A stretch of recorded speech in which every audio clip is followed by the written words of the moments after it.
चलिए आज आपको एक बहुत ही कमाल की कहानी सुनाते हैं। एक कहानी है एक संत की, एक जालिम शासक की और एक हाथी की। तो सवाल ये उठता है कि होता क्या है जब एक तरफ जुल्म करने वाली ताकत हो और दूसरी तरफ शांत अटूट विश्वास। नतीजा क्या निकलता है? आइए इसी सवाल का जवाब ढूंढते हैं इस कहानी में। तो इस कहानी की शुरुआत होती है एक दुष्ट नवाब के लालच से, जिसने एक बहुत बड़े संकट को जन्म दिया। देखिए, यहां पर दो दुनियाएं आमने सामने थी। एक तरफ थी बानपुर गांव की जमीन, जो गुरु श्यामानंद को इसलिए भेंट की गई थी ताकि वहां के अनाज से संतों का पेट भर सके। और दूसरी तरफ उस इलाके में एक नया नवाब आया, जो बड़ा ही क्रूर और लालची था। जैसे ही उसकी नजर उन लहलहाते खेतों पर पड़ी, उसने फौरन हुक्म दे दिया कि इस जमीन को कब्जे में ले लो। अब जब संतों के भोजन का जरिया ही खतरे में आ गया, तो गुरु श्यामानंद को अपने सबसे काबिल शिष्य रसिक मुरारी की याद आई। उन्हें पता था कि इस मुश्किल से सिर्फ वही निकाल सकते हैं, तो उन्होंने रसिक मुरारी को उस दुष्ट नवाब के पास भेजा। और बस यहीं से कहानी में एंट्री होती है हमारे नायक की। लेकिन उनके आने से माहौल शांत नहीं हुआ, बल्कि डर और तनाव और भी ज्यादा बढ़ गया। हुआ ये कि रसिक मुरारी के कुछ शिष्य नवाब के दरबार में ही काम करते थे। अब वो डर गए कि भाई गुरुजी यहां आएंगे तो ये जालिम नवाब उनकी बेइज्जती करेगा, हो सकता है जान से ही मार दे। तो अपने गुरु के लिए प्यार और चिंता में उन्होंने रसिक मुरारी जी को 3 दिनों तक छुपा के रखा। लेकिन ये बात नवाब से छिप नहीं सकी। जब उसे पता चला तो उसका घमंड और भड़क गया। उसने गुस्से में चुनौती दी, जाओ लेकर आओ अपने गुरु को, मैं भी तो देखूं कि वो कितना बड़ा करामाती है।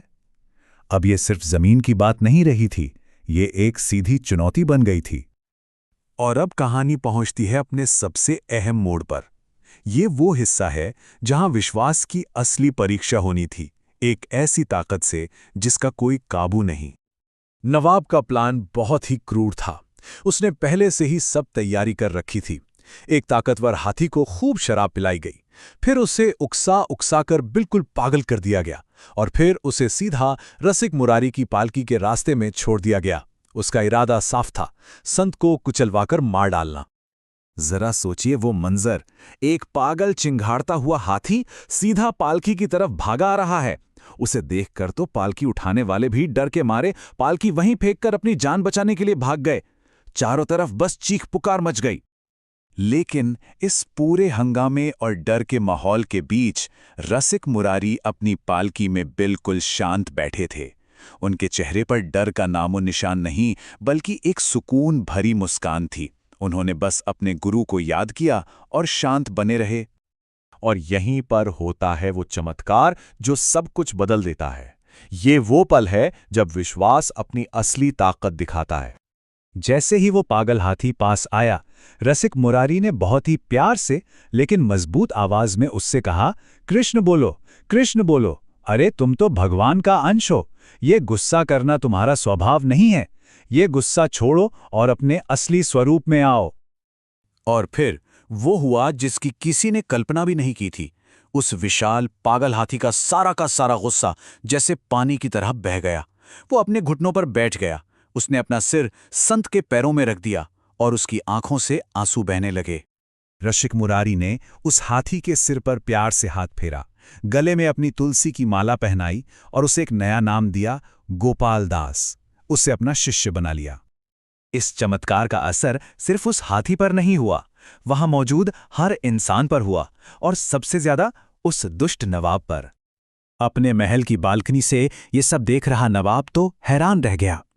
वो ये देखने आया था कि संत हाथी के पैरों तले कैसे कुछ ले जाते हैं, लेकिन जो उसने देखा वो समझ गया कि ये कोई जादू टोना नहीं, ये तो सच्ची आस्था की, भगवान के नाम की ताकत है। और बस उसका दिल पूरी तरह बदल गया। वो दौड़ता हुआ नीचे आया, रसिक मुरारी के पैरों में गिर पड़ा और गिड़गिड़ाकर माफी मांगने लगा। उसने ना सिर्फ वो जमीन लौटाई, बल्कि अपनी तरफ से कई और गांव भी संत सेवा के लिए दान में दे दिए। और गोपाल दास का क्या हुआ? उसका तो जीवन ही बदल गया। वो हाथी अब एक वफादार शिष्य बन गया था। वो संतों के लिए सामान ढोता, किसी भी संत को देखते ही घुटने टेक कर प्रणाम करता और एक बछड़े की तरह हमेशा अपने गुरु के पीछे पीछे चलता। तो असल में ये कहानी सिर्फ एक हाथी और एक संत की नहीं है, इसका एक बहुत गहरा मतलब भी है। कहते हैं सबसे बड़ा मतवाला हाथी तो हमारा अपना मन होता है, जो किसी की नहीं सुनता, किसी के काबू में नहीं आता। और जैसे संत ने नाम की शक्ति से हाथी को वश में किया, वैसे ही भक्ति से इस मन को भी शांत किया जा सकता है।